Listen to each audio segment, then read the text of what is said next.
నామంలో మీకందరికీ శుభములు తెలియజేస్తున్నాను.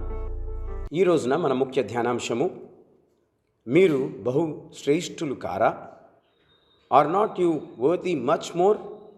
దేవునికి మహిమ కలుగును గాక. దేవుని బిడ్డలారా, వింటున్న మీరందరూ మీ చేతిలో బుక్ పెన్ పెట్టుకొని సిద్ధంగా ఉండాలని కోరుతూ ఉన్నాను. నేను చెప్పే మాటలను వాక్యాలను రాసుకొని తిరిగి మీరు ధ్యానించాలని కోరుతూ ఉన్నాను. 1 కొరింథీయులకు రాసిన పత్రిక 6వ అధ్యాయం 20వ వచనం. 1 Corinthians 6th chapter 20th verse. మీరు విలువ పెట్టి కొనబడిన వారు, మీ దేహముతో దేవుణ్ణి మహిమపరచుడి. He bought you for a price, so use your bodies for God's glory. దేవునికి స్తోత్రం. దేవుని బిడ్డలారా, మీరు విలువ పెట్టి కొనబడిన వారు, మీ దేహముతో దేవుని మహిమపరచుడి అని వాక్యంలో ఉంది. ఈ రోజున మీ దేహముతో మీరు దేవుని మహిమపరుస్తున్నారా? ఒకవేళ మీరు దేవుని మహిమపరచకపోతే ఈ మాటల ద్వారా మీరు విలువ పెట్టి కొనబడిన వారు యేసుక్రీస్తు రక్తంలో అని గమనించి ఆయనను మహిమపరచాలని కోరుతూ ఉన్నాను. ఈ యొక్క శరీరము దేవుని యొక్క దృష్టిలో శ్రేష్టమైనది అని మనము చదువుకున్నాం మన ధ్యానాంశము. కాబట్టి అది ఏ విధంగా శ్రేష్టమైనదో నేను ఉదాహరణ మీకు చెప్తాను, ఎగ్జాంపుల్ చెప్తాను. ఒక భిక్షగాడు పొద్దున్నే రోడ్డు ప్రక్కన కూర్చొని పెద్ద కేకలు వేస్తున్నాడట. ఏమని వేస్తున్నాడంటే, ఆ దేవుణ్ణి దూషిస్తూ ఉన్నాడు, తిడుతూ ఉన్నాడు. ఆ దారిన ఆ దేశపు రాజుగారు గుర్రం పైన వెళుతూ ఉన్నాడు. వెళుతూ ఈ శబ్దాన్ని విన్నాడు. ఈ బిచ్చగాడు దేవుణ్ణి దూషించడం. కొద్ది దూరం పోయిన తర్వాత తాను ఆ గుర్రాన్ని ఆపి అతని దగ్గరికి వచ్చాడట. వచ్చి, ఏమయ్యా, ఎందుకు అలా దూషిస్తున్నావు అని ఆ భిక్షగాన్ని అడిగాడట. అప్పుడు ఆ భిక్షగాడు, మిమ్మల్ని దేవుడు గొప్ప వ్యక్తిగా పుట్టించాడు, మహారాజు కడుపులో మీరు జన్మించారు, మీకేంటి మహారాజులు అని అన్నాడు. నా కర్మ ఇలా ఉంది, 1 రూపాయి కూడా లేని దరిద్రుణ్ణి నన్ను ఈ విధంగా పుట్టించాడు అని దేవుణ్ణి దూషిస్తూ రాజుతో మాట్లాడుతున్నాడు. దేవుడు పక్షపాతి, నిన్ను ఆ విధంగా పుట్టించాడు, నన్ను ఈ విధంగా పుట్టించాడు అని అంటున్నాడట. మహారాజు చిరునవ్వు నవ్వి, అయితే దేవుడు నీకేమీ ఇయ్యలేదా, అంతే కదా అన్నాడట. అయితే దేవుడు నీకేమీ ఇవ్వలేదు కదా అని అంటూ, తాను ఒక మాట నేను అడుగుతాను, దానికి నువ్వు జవాబు చెప్పు అని అన్నాడట. అప్పుడు ఆ యొక్క భిక్షగాడు, సరే అయ్య గారు అడగండి అని అన్నాడట. నీవు నాకు నీ యొక్క కుడి చేయిని కోసిస్తావా అన్నాడట. నేను 10,000 వరహాలను ఇస్తాను అని అన్నాడట. అంటే ఆ యొక్క భిక్షగాడు అంటున్నాడట, అమ్మో, నా కుడి చేయి నీకు ఇస్తే ఏమన్నుందా అన్నాడట. అయిన తర్వాత ఆ యొక్క రాజు ఆ భిక్షగాడితో అంటున్నాడట, నీ కాళ్ళు ఇస్తావా కోసి, నేను 1,00,000 వరహాలు ఇస్తాను అని అంటే ఆ భిక్షగాడు అన్నాడట, ఏంటి రాజుగారు నాకు ఖాళీ ఇమ్మంటున్నారు? 10 వరాలు ఇస్తే ఆ ఖాళీ ఇస్తే మళ్ళీ నేను ఎలా నడుస్తాను అని రాజుతో అంటున్నాడట. సరే, మూడవదిగా నీ నాలుక కోసిస్తావా? 10 లక్షల వరహాలు ఇస్తాను అని అంటున్నాడట. రాజుగారు మీరు ఒకదానింబడి ఒకటి అడుగుతూ ఆఖరికి అన్ని అవయవాలన్నీ కూడా కోసిచ్చేటట్లు చేస్తున్నారు. ఇదేంటి రాజుగారు ఇలా అడుగుతున్నారు, ఇలా ప్రశ్న వేస్తున్నారు? అమ్మో, మీరు నా జీవితాన్ని అడిగేస్తున్నారు. ఇవి లేకపోతే నేను ఇలా జీవించగలను అని భిక్షగాడు రాజుతో అంటున్నాడు. ఓహో, అయితే నీవు పేదవాడివి కాదన్నట్టు, నీవు పేదవాడివి కాదయ్యా అని అంటున్నాడట. నువ్వేమో మహారాజు, నేను పేదవాడిని కాదని ఎలా అంటున్నావు రాజుగారు అని రాజుతో మాట్లాడుతున్నాడు ఈ భిక్షగాడు. నీ దగ్గర 10,000 కన్నా విలువైన అరచెయ్యి, 1,00,000 రూపాయల కన్నా విలువైన కాళ్ళు, 10 లక్షల కన్నా విలువైన నాలుక, ఇంకా ఎంతో విలువైన శరీర అవయవాలు ఉన్నాయి. నీకు ఉచితంగా ఇచ్చిన దేవునికి ప్రొద్దునే నమస్కారము పెట్టాలి, కానీ నువ్వు నిందిస్తున్నావు, జీవితం శ్రేష్టమైనది కాదని అంటున్నావు. నేను శ్రేష్ఠుడిని కాదని నిన్ను నీవే అపహరించుకుంటున్నావు అని రాజుగారు ఆ యొక్క పేదవానితో అంటున్నాడు. అందుకే నేను ఈ మాట మొదటిగా చదివిపించాను. 1 కొరింథీయులు 6వ అధ్యాయం 20వ వచనం. మీరు విలువ పెట్టి కొనబడిన వారు, మీ దేహముతో దేవుని మహిమపరచుడి. He brought you for a price, so use your bodies for God's glory. దేవుని మహిమ కొరకు వినియోగించాలి.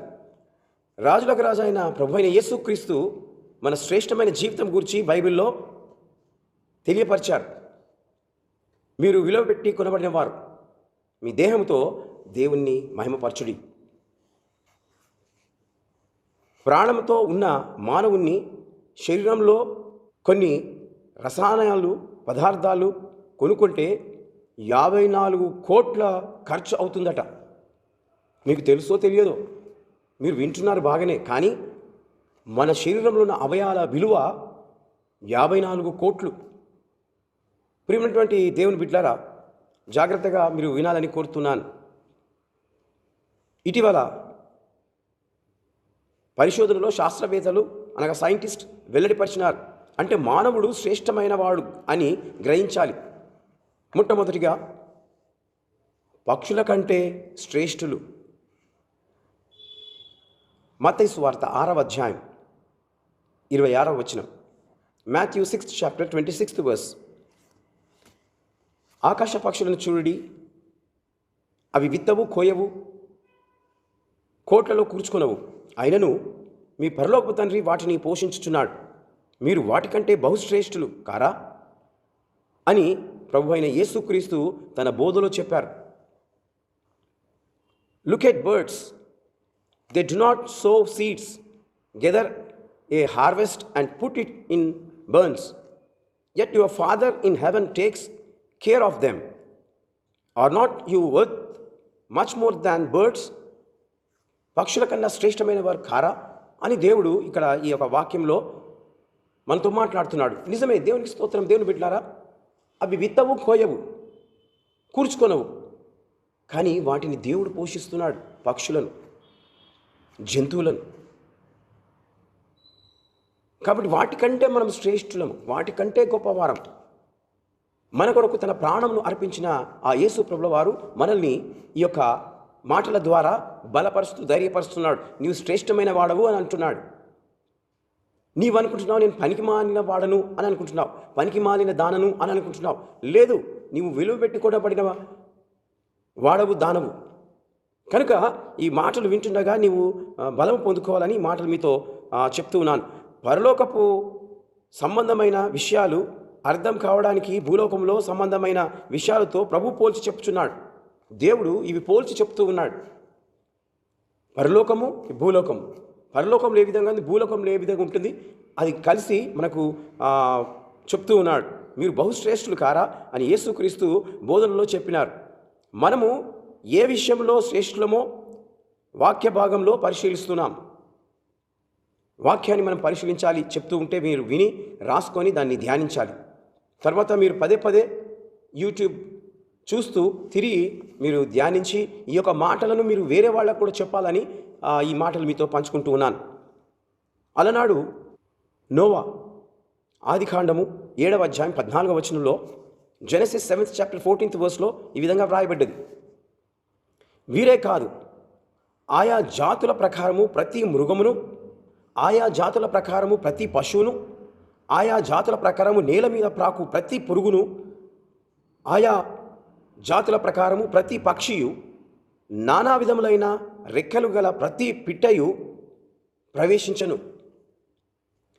With them went every kind of animal, domestic and wild, large and small, and every kind of bird enter in the ship.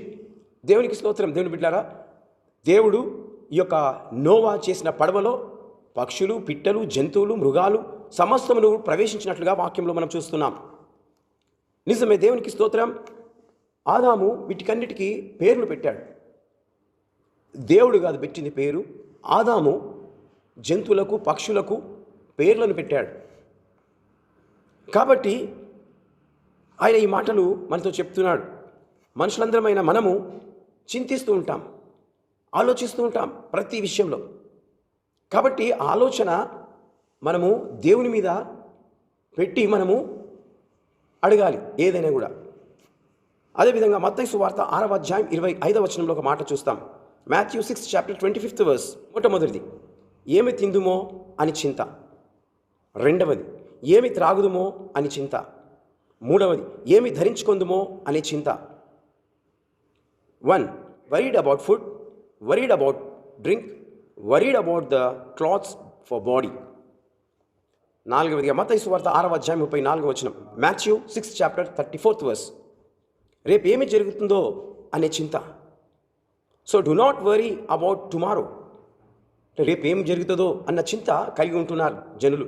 నీవు కూడా ఈ రోజున అదే చింత కలిగి ఉంటున్నావు, రేపేమి సంభవిస్తుందో. నిజమే, దేవునికి స్తోత్రం. దేవుని బిడ్డలారా, నీవు ఎప్పుడైతే దేవుని మీద భారం వేస్తావో అప్పుడు దేవుడు నిన్ను చూసుకుంటాడు. కాబట్టి నీ చింత యావత్తు ఆయన మీద వేయి, నీ భారము ఆయన మీద వేయి. నువ్వే ఎందుకు మోస్తున్నావు? ప్రార్థన చేయమని దేవుడు చెప్పాడు కదా. కాబట్టి నీవు ప్రార్థన చేసి దేవుని అడగాలి. అప్పుడు నీ చింత, నీ బరువు తగ్గుతుంది. కనుక దేవునికి స్తోత్రం కలుగును గాక. నేను త్వరగా వెళుతూ ఉన్నాను. అదే మత్తయి సువార్త 6వ అధ్యాయం 31వ వచనంలో, మాథ్యూ 6th చాప్టర్ 31st వర్స్లో, కాబట్టి ఏ దాని గూర్చి చింతపడకుడి, అన్యజనులు వీటన్నిటిని గూర్చి చింతిస్తారు, ఇవన్నీ కావాలనని మీ పరలోకపు తండ్రికి తెలియను. So do not start worrying. These are the things the pagans are always concerned about. Your Father in heaven knows that you need all these things. దేవునికి మహిమ కలుగును గాక. దేవుని బిడ్డలారా, దేవునికి సమస్తము తెలుసు నీకేం కావాలో. నీవు అడగనందున దొరకడం లేదు. కాబట్టి నీవు అడగాలి. దేవుని అడిగితే దేవుడు ఇస్తాడు.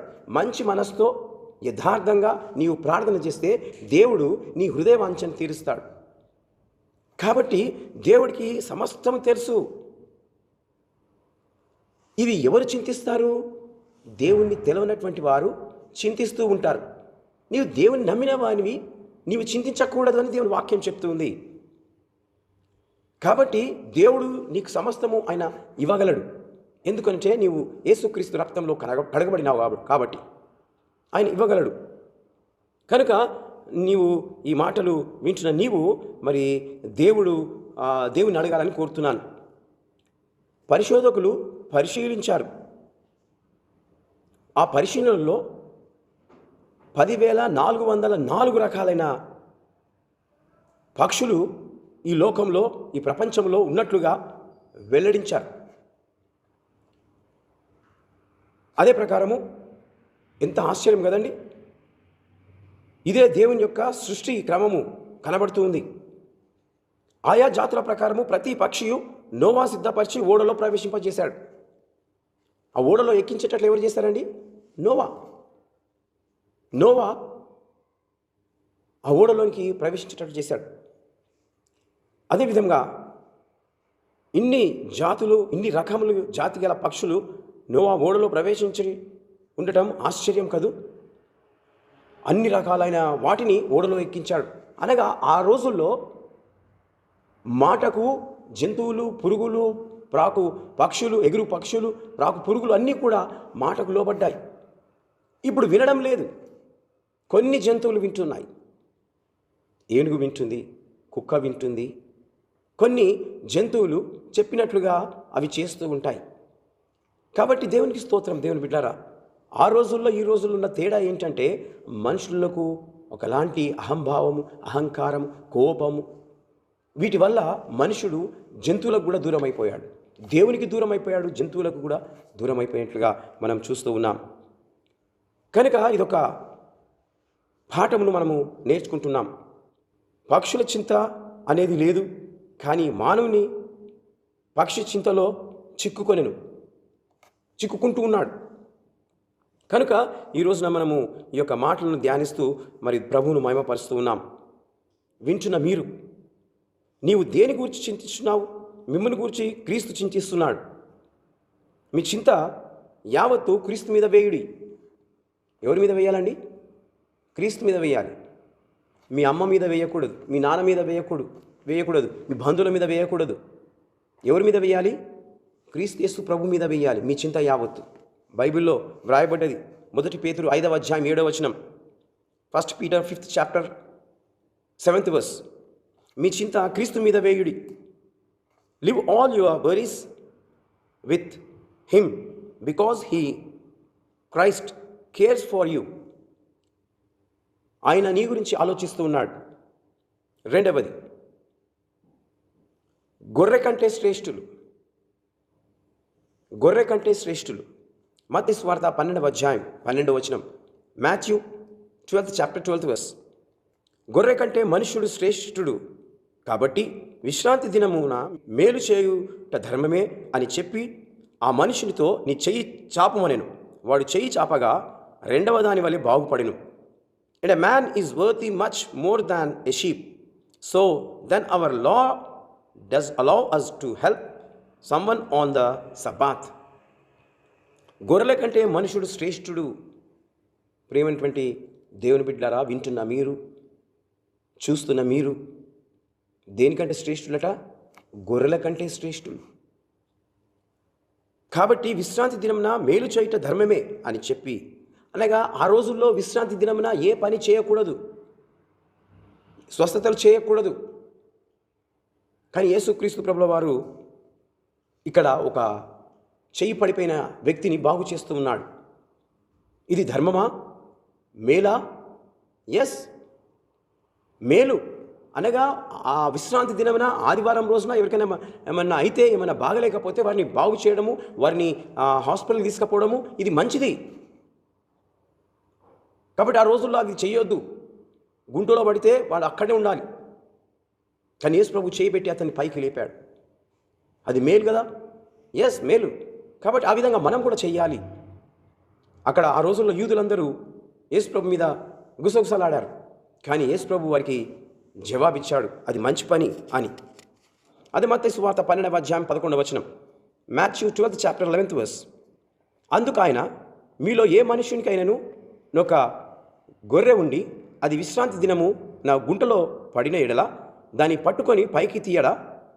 Jesus answered, what if one of you has a sheep and it falls into a deep hole on the Sabbath? Will he not take hold of it and lift it out? అనగా ఒక జంతువు, ఒక గొర్రె ఒక గుంటలో పడిపోయింది అనుకోండి. అప్పుడు ఆ గుంటలో నుండి విశ్రాంతి దినమున ఆ యొక్క గొర్రెను పైకి లేపడా? లేపాలి. కానీ ఆ రోజుల్లో గుంటలో పడితే అదే విధంగా వదిలేసేయాలి అని యూదుల చట్టం ఉండేది. కానీ యేసు ప్రభువు వాళ్లకు విరుద్ధంగా మేలు చేయుట ధర్మము, రక్షించుట ధర్మము అని ఆయన బుద్ధి చెప్పినట్లుగా వాక్యంలో మనం చూస్తాం. కనుక మీరు విశ్రాంతి దినమున ఎవరైనా బాగలేకపోతే వెళ్ళి చూడండి, పరామర్శించండి, ప్రార్థన చేయండి. విశ్రాంతి దినమున వేరే ఏ పనులు చేయొద్దని ఆ రోజుల్లో పూర్వము ఆ విధంగా చెప్పబడి ఉంది వాక్యంలో. కానీ యేసు ప్రభుల వారు ఆ రోజు అద్భుతాలు చేశాడు, ఆశ్చర్యకార్యాలు చేశాడు, వారికి కనువిప్పును కలగజేశాడు. ఇబ్బందుల్లో ఉంటే వారిని పరామర్శించాలా, సహాయం చేయాలా అని చెప్పాడు. కాబట్టి ఆ మానవ గొర్రె ఏ విధంగా ఉందో నేను ఒక 4 మాటలు చెప్తాను, మీరు జాగ్రత్తగా వినాలి, రాసుకోవాలి. మొట్టమొదటిది నాశనకరమైన గుంట. అది చాప్టర్ ఉంటుంది, పేరా ఉంటుంది, మీరు చదువుకోండి. కీర్తనల గ్రంథం 40వ అధ్యాయం 2వ వచనం. Psalms 40th chapter 2nd verse. రెండవది విచారం అనే గుంట. కీర్తనలు 6వ అధ్యాయం 7వ వచనం. Psalms 6th chapter 7th verse. మూడవది అసూయ అనే గుంట. ఆదికాండము 37వ అధ్యాయం 24వ వచనం. నాలుగవది మింగే గుంట. కీర్తనలు 69వ అధ్యాయం 15వ వచనం. Psalms 69th chapter 15th verse. అప్పుడు క్రీస్తు రక్షించెను. అదేవిధంగా మనుషులమైన మనము దారి తప్పిపోతూ ఉన్నాం. గొర్రెలు ఆ కాపరి మేపుతూ ఉంటే అటు ఇటు వెళ్ళిపోతూ ఉంటాయి. అప్పుడు ఆ గొర్రెల కాపరి యొక్క బాధ్యత ఏంటంటే ఆ గొర్రెలను సరిచేయాలి. అందుకే బైబిల్లో యెషయా గ్రంథం 53వ అధ్యాయం 6వ వచనం, Isaiah 53rd chapter 6th verse. మనమందరము గొర్రెవలే త్రోవ తప్పిపోతిమి, మనలో ప్రతివాడును తనకిష్టమైన త్రోవను తొలగెను. All of us were like sheep that were lost, each of us going his own way. కాబట్టి మనుషులందరూ వారి వారి సొంత దారులలో వెళ్ళిపోతూ ఉన్నారు. కనుక ప్రియమైనటువంటి దేవుని బిడ్డలారా, మీరు అక్కడ ఇక్కడ తిరగకూడదు. ఒకే సంఘానికి వెళ్ళండి, ఆ సేవకుడు చెప్పే ఆత్మీయ ఆహారాన్ని తిని బలం పొందుకోండి. అటు ఇటు వెళ్తే మీ బుర్ర పాడైపోతుంది. కాబట్టి ఒకే సంఘానికి వెళ్ళండి, నాటబడండి, ఫలించండి, ఫలాలు ఇవ్వండి. కాబట్టి గొర్రె వలె త్రోవ తప్పిపోకూడదని దేవుని వాక్యము చెప్తూ ఉంది. కాబట్టి క్రీస్తు రాకడ వలన శ్రేష్టమైన జీవితము మానవునికి అనుగ్రహింపబడెను. నిజమే, క్రీస్తు యొక్క రాకడతో మనకు శ్రేష్టమైన జీవితము మనకు లభించినట్లుగా నేను ఈ మాటలు మీతో పంచుకుంటూ ఉన్నాను. మనం ఎంత శ్రేష్టమైన వారమో దేవుని వాక్యం ద్వారా మీకు తెలియజేస్తూ ఉన్నాను. అనగా 2 పాయింట్స్లో మనం చూసుకున్నాం. ఒకటి, గొర్రెల కంటే శ్రేష్ఠులము, పక్షుల కంటే శ్రేష్ఠులము. అంటే మనుషులైన మనల్ని దేవుడు ప్రతి జంతువుల కన్నా, పక్షుల కన్నా, మృగాల కన్నా శ్రేష్టమైన వారమని మనల్ని గుర్తిస్తూ ఉన్నాడు. కాబట్టి నీవు శ్రేష్టంగా జీవిస్తున్నావా? ఒకవేళ ఆ విధంగా జీవించకపోతే ఈ రోజున జీవించాలని ఈ మాటలు మీతో చెప్తూ ఉన్నాను. అదేవిధంగా వింటున్న మీరు మీ జీవితము విలువైనదని, శ్రేష్టమైనదని గ్రహించి మిగిలిన శేష జీవితం పరిశుద్ధంగా ప్రభువు కొరకు జీవించాలని, అట్టి కృప ప్రభు మీకు అనుగ్రహించాలని ఈ మాటలు మీతో చెప్తూ ఉన్నాను. God bless you. మా యూట్యూబ్ ఛానల్ని చూసి సబ్స్క్రైబ్ చేసి వేరే వాళ్ళకందరికి కూడా తెలియజేయాలని ప్రభు పేరట మనవి చేయుచున్నాను.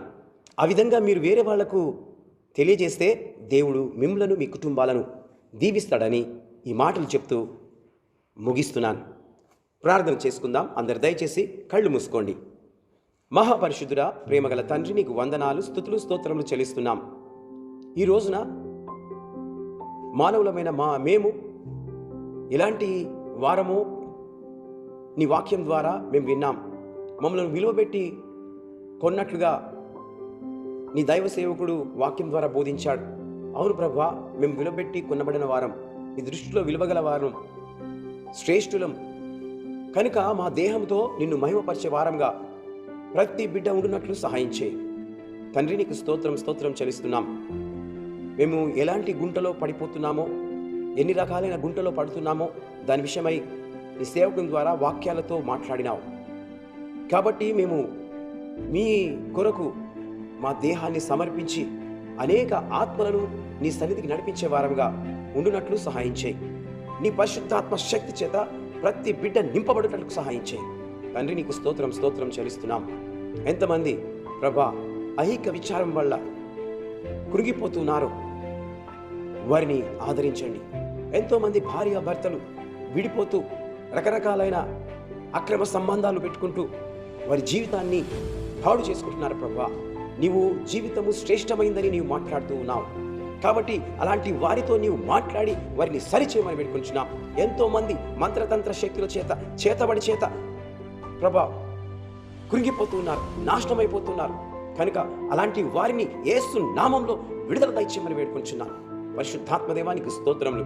ఈ ప్రార్థన ద్వారా అద్భుతాలు జరిగించండి. కూర్చొని పడుకొని వింటున్న ప్రతి బిడ్డను మీరు తాకమని వేడుకుంటున్నాను. తండ్రి, నీకు స్తోత్రములు. నీవే అద్భుతాన్ని జరిగించి వారు నీ దృష్టిలో శ్రేష్టమైన వారని వారు కూడా గుర్తించినట్లు సహాయం చేసి నీకు సాక్షులుగా వారిని వాడుకొని మహిమ పొందమని యేసు నామమున ప్రార్థించి వేడుకుంటున్నాను తండ్రి. ఆమేన్.